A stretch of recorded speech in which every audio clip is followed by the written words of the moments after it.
नमस्कार बच्चों, आप सभी का स्वागत है चाणक्य क्लासेस यूट्यूब चैनल पर। तो आज हम लोग शुरू करने जा रहे हैं कक्षा 10वीं बिहार बोर्ड के गणित के बारे में। ठीक है, और ये जो अध्याय होने वाला है ये हमारा होने वाला है 8, यानी कि ट्रिगोनोमेट्रिक एक्सरसाइज 1 करेंगे। और 1 का ये पहला क्वेश्चन है। बच्चों, अगर आप सच में सीखना चाहते हैं गणित तो बिल्कुल आप सही चैनल पर आए हैं। ठीक है, और मैं आपको गणित सिखा कर ही जाऊंगा अगर आप मेरे साथ कदमों से कदम मिलाकर चलते हैं तो। ठीक है, तो बच्चों आपका टाइम ज़्यादा नहीं लूँगा और मैं चाहूँगा कि जल्दी से जल्दी क्लास को स्टार्ट किया जाए। ठीक है, तो बच्चों बिना देरी के चलते हैं, आइए शुरू करते हैं अपनी ज्ञान यात्रा और देखते हैं गणित। ठीक है, तो बच्चों ये है हमारा class 10th Bihar board trigonometric exercise 8.1 का क्वेश्चन नंबर 1 है। क्वेश्चन है त्रिभुज ABC में जिसका कोण B समकोण है। AB बराबर दे रखा है बाबू 24 सेंटीमीटर और BC बराबर दे रखा है 7 सेंटीमीटर। निम्नलिखित का मान ज्ञात कीजिए, ये बताया गया है। क्वेश्चन 2 दे रखा है। पहला है साइन A कॉस A, ठीक है, और दूसरा है बच्चों साइन C कॉस C। तो चलिए देखते हैं इन्हें कैसे बनाया जाएगा और कैसे बनाते हैं। ठीक है, तो सबसे पहले बच्चों आप जो है एक डायग्राम बनाएंगे। ठीक है, यहाँ स्पष्ट कर दिया गया है कि एक त्रिभुज है जिसका नाम ABC है बच्चों। ठीक है, एक त्रिभुज है जिसका नाम ABC है। ध्यान दीजिए और सीखने की प्रयास कीजिए। ठीक है बच्चों, हम एक डायग्राम बना रहे हैं। ठीक है, चलिए ये डायग्राम हो गया बच्चों। ठीक है, अब यहाँ ध्यान देना है, क्वेश्चन में कह रहा है कि जिसका कोण जो है B जो है वो समकोण है। B जो कोण है बच्चों वो समकोण है, यानी कि B जो है वो 90 डिग्री है, पहले से बता रहे। ठीक है बच्चों, इस शेप में अगर आपको दिखे तो समझ जाना है फट से कि ये हमारा समकोण है, यानी कि 90 है। ठीक है, ये शेप अगर मिले तो 90 है। बच्चों थोड़ा सा डायग्राम को ध्यानपूर्वक देखें और समझने का प्रयास कीजिए। क्या अभी जो हम ये वाला डायग्राम बनाकर दिखाए आपको हाथों से, क्या यहाँ पर वही बन रहा है? क्या बोलेंगे? जी सर बिल्कुल बन रहा है। तो बच्चों ये हमारा समकोण हो गया और जिसका नाम पहले से रिजर्व है, यानी कि B, समकोण B है। ठीक है, अब इसका नाम दे दीजिए बच्चों AB और इसका नाम हो गया C। चलिए ये हमारा एक नॉर्मल समकोण त्रिभुज हो गया बच्चों। अब देखिए ध्यान दें कि AB बराबर दे रखा है 24 सेंटीमीटर। कितना बच्चों? 24 सेंटीमीटर। तो बोलेंगे सर जी ये A और B ये दे रखा है हमारा 24 सेंटीमीटर। ठीक है, यानी कि यहाँ से यहाँ तक की दूरी कितना? 24 सेंटीमीटर। चलिए बच्चों दूसरी बात करेंगे। BC बराबर दे रखा है 7 सेंटीमीटर, यानी कि ये वाला ये जो है B और C यहाँ से यहाँ तक की दूरी दे रखा है बच्चों 7 सेंटीमीटर। ठीक है, यानी कि ये जो दूरी है ये है हमारा 7 सेंटीमीटर। तो बच्चों ध्यान दें, क्वेश्चन नंबर 1 है हमारा साइन A कॉस C। बच्चों हम आपको ये बताए थे कि समकोण त्रिभुज में साइन थीटा का फॉर्मूला होता है P/H, यानी कि लंब बटा कर्ण। और जो बच्चे नहीं जान रहे हैं, हम पूरा बेसिक का एक वीडियो बनाए हुए हैं जो कि हमारे YouTube चैनल पर उपलब्ध है, तो आप वहां से जाके पूरा बेसिक का क्लास कर सकते हैं। ठीक है, अगर वो क्लास नहीं किए हैं तो आपको बहुत ही मुश्किल होने वाला है 8.1 से लेकर 9.1 तक। अगर वो क्लास किए हैं तो ये मेरी गारंटी है, हम खुद गारंटी लेते हैं आपसे। अगर पूरी तरह से निचोड़ करके अगर आपने उस क्लास को देखा है, समझा है, पढ़ा है और तैयारी अगर बढ़िया ढंग से किए हैं तो मैं गारंटी लेता हूँ आप 8.1 से लेकर 9.1 तक में आपको कहीं कोई दिक्कत नहीं आने वाली है। ठीक है, जो भी सवाल नहीं बनेगा अगर उसको हम बताएंगे तो आप कैच करेंगे, तुरंत करेंगे, पकड़ लेंगे कि हाँ ये यहाँ ये होने वाला है। ठीक है, तो बच्चों ध्यान दें, हम आपको पढ़ाए थे कि साइन बराबर होता है बच्चों P/H, यानी कि लंब बटा का कर्ण। क्या होता है बच्चों? लंब बटा का कर्ण। अब देखिए ये हमारा हो गया बच्चों लंब, इसको हमने नॉर्मल में क्या बोला लंब, और ये हो गया बच्चों हमारा आधार। बट एक कंडीशन यहाँ ये है, एक प्रॉब्लम ये आ रही कि मेरे पास कर्ण नहीं है और इन सभी में कर्ण की आवश्यकता होगी, है ना। इन सभी में कर्ण की आवश्यकता होगी और मेरे पास कर्ण नहीं है, तो सबसे पहले मुझे क्या करना होगा, कर्ण को निकालना होगा। तो बच्चों आप लोग पढ़े होंगे पाइथागोरस प्रमेय से।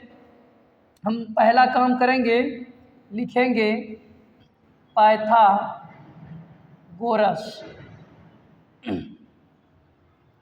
प्रमेय से, ठीक है। हमको चाहिए बच्चों कर्ण, तो बच्चों कर्ण बराबर फॉर्मूला होता है रूट के अंडर, ठीक है, लंब का स्क्वायर प्लस बच्चों आधार का स्क्वायर, क्या होगा, आधार का स्क्वायर। बच्चों ध्यान दें, अभी अभी हमने आपको बताया है कि ये त्रिभुज को आपको नॉर्मल मान के चलना है, ठीक है। इसमें लंब की बात करेंगे तो क्या, तो फट से जवाब देना है बच्चों, लंब सर जी हमारा ए बी, तो बोलेंगे ए बी हमारा 24 का स्क्वायर कीजिए प्लस आधार कितना है बच्चों, तो फट से जवाब देंगे 7 है सर जी, 7 का स्क्वायर कीजिए। बच्चों इस पर रूट भी लगेगी, रूट चढ़ा देना है, ठीक है। चलिए नेक्स्ट काम करना है बच्चों, 24 का स्क्वायर है ना, 24 का स्क्वायर है ना बच्चों, इसका मतलब होता है 24 को 2 बार गुना करना है, 24 गुने 24। अगर आप इनको गुना करते हैं बच्चों तो ये हमारा आता है 576। कितना आएगा बच्चों, 576। तो बोलेंगे सर जी 24 गुने 24 तो 576, और 7 गुने 7 करेंगे बच्चों तो 7 7 49 होता है। अब दोनों को बच्चों ऐड कीजिए, यानी कि जोड़ दीजिए। बच्चों 9 6 होता है, 15 के 5 कैरी रह गया 1, और 7 4 11 होता है, 11 और 1 12 के 2 कैरी 1, 5 और 1 हो गया बच्चों 6, यानी कि 576 और 49 को अगर हम जोड़े तो टोटल आया मेरे पास 625। अब क्या करना है बच्चों, अब इनका जो है आप वर्गमूल तोड़ लीजिए, यानी 625 का स्क्वायर रूट को हटा करना है। तो बोलेंगे सर जी 625 का हमारा स्क्वायर रूट में आएगा 25, यानी कि इसका वर्गमूल कितना आएगा बच्चों 25। सेंटीमीटर में है बच्चों, सेंटीमीटर लिख दें। और ये हमारा क्या आया, बोलेंगे सर जी कर्ण है, ये हमारा क्या आया बच्चों कर्ण, ये नहीं कि एच हमारा कितना आया 25, ठीक है। बच्चों क्वेश्चन नंबर 1 पर अब ध्यान दें। क्वेश्चन नंबर 1 है बच्चों साइन ए कॉस का सी, ठीक है। बच्चों हम आपको बताए थे कि साइन बराबर होता है फॉर्मूला P/H का, ठीक है। पहले आप इनका फॉर्मूला को लिख लें, साइन थीटा बराबर P/H, कॉस थीटा बराबर B/H, ठीक है। साइन थीटा बराबर P/H यानी कि लंब बटा का कर्ण बट्टो, और कॉस थीटा बराबर होता है B/H यानी कि आधार बटा का कर्ण, ठीक है। चलिए अब यहाँ पर ध्यान देना है आपको कि थीटा क्या लिया जा रहा है, ठीक है। इसमें ध्यान देकर देखें बच्चों, इसमें थीटा ए की बात कर रहा है, यानी कि इस वाले एंगल की बात हो रही है, ठीक है। आपको हम बेसिक क्लास में ये भी बताए थे लंब और आधार की पहचान कैसे करेंगे। हम आपको ये भी बताए थे कि थीटा के सामने वाली भुजा हमेशा बच्चों लंब होती है, थीटा के सामने वाली भुजा हमेशा क्या होगी, लंब होगी। ध्यान रहे यहाँ पर लंब ए के लिए पूछा है तो बोलेंगे सर जी 7। कर्ण बच्चों चोंच के सामने वाली जो भुजा होती है, चोंच के जो सामने वाली भुजा होती है वो हमेशा कर्ण होती है, चोंच के सामने वाली भुजा हमेशा कर्ण होगी। ध्यान दे बच्चों, कर्ण की बात किया गया है तो क्या, तो बोलेंगे सर जी 25, ठीक है। चलिए आधार बोला है, इसमें आधार बटे कर्ण है, लेकिन थीटा पर ध्यान दीजिए बच्चों, क्या है सी है।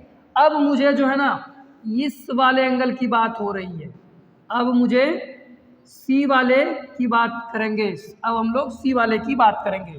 तो सी के लिए बच्चों फॉर्मूला क्या है, साइन सी के लिए B/H, साइन सी के लिए P/H, ठीक है बच्चों। तो ध्यान दें, सी के लिए थीटा के सामने वाली भुजा हमेशा क्या होती है, लंब होती है। थीटा के सामने वाली भुजा हमेशा क्या होगी बच्चों, लंब होगी। और मुझे चाहिए क्या, आधार चाहिए, तो आधार मेरा ये हो जाएगा बच्चों, क्योंकि ये हमारी कर्ण है, चोंच के सामने वाली भुजा हमेशा कर्ण होती है। और जब ये लंब है, ये कर्ण है, तो ये बचा आधार ही ना। तो बोलेंगे सर जी आधार हमारा 7, आधार कितना बच्चों 7। एच की बात करें तो चोंच के सामने वाली भुजा कर्ण यानी कि 25। ठीक है, ये था हमारा नंबर 1 सवाल का पहला क्वेश्चन हमने सॉल्व किया। आई होप आप लोग समझ पा रहे होंगे या समझ भी गए होंगे। ठीक है, अब हम लोग नेक्स्ट करेंगे बच्चों नंबर 2। ठीक है, चलिए नंबर 2 पर ध्यान दें। नंबर 2 है बच्चों साइन सी कॉमा का कॉस सी। अभी अभी हम आपको फॉर्मूला बताए हैं कि साइन सी के लिए हो जाएगा बच्चों P/H। साइन सी के लिए क्या हो जाएगा बच्चों, P/H। कॉस सी के लिए हो जाएगा B/H। ठीक है, अब बच्चों आपको यहाँ पर ध्यान देना है, क्या सर यहाँ पर ध्यान देना है मुझे सिर्फ और सिर्फ थीटा के लिए, कि थीटा क्या है, सी है। थीटा क्या है बच्चों, सी है। तो हमको पता है ये सी है ना, हमको पता है कि थीटा के सामने वाली भुजा हमेशा क्या होती है, लंब होती है। तो लंब हमारा सर जी यहाँ पर 24 हो जाएगा। चोंच के सामने वाली भुजा हमेशा कर्ण होती है, तो सर कर्ण हमारा 25 है। चलिए अब सी के लिए बात करेंगे कॉस में। तो हमको पता है ना कि चोंच के थीटा के सामने वाली भुजा लंब होती है, लेकिन चाहिए क्या मुझे, आधार। तो आधार बोलेंगे सर जी 7। कितना, 7। कर्ण की बात करें बेटा तो कर्ण हमारा क्या होगा, चोंच के सामने वाली भुजा हमेशा कर्ण होती है, तो कर्ण हमारा 25। ठीक है, आई होप आप लोग समझ गए होंगे। अगर वीडियो पसंद आया हो तो चैनल को सब्सक्राइब, वीडियो को लाइक और अपने मित्रों के साथ शेयर जरूर करें। थैंक यू, धन्यवाद बच्चों। मिलते हैं आप लोगों से अगली वीडियो में। फिलहाल के लिए लेते हैं आप लोगों से विदा। थैंक यू, धन्यवाद।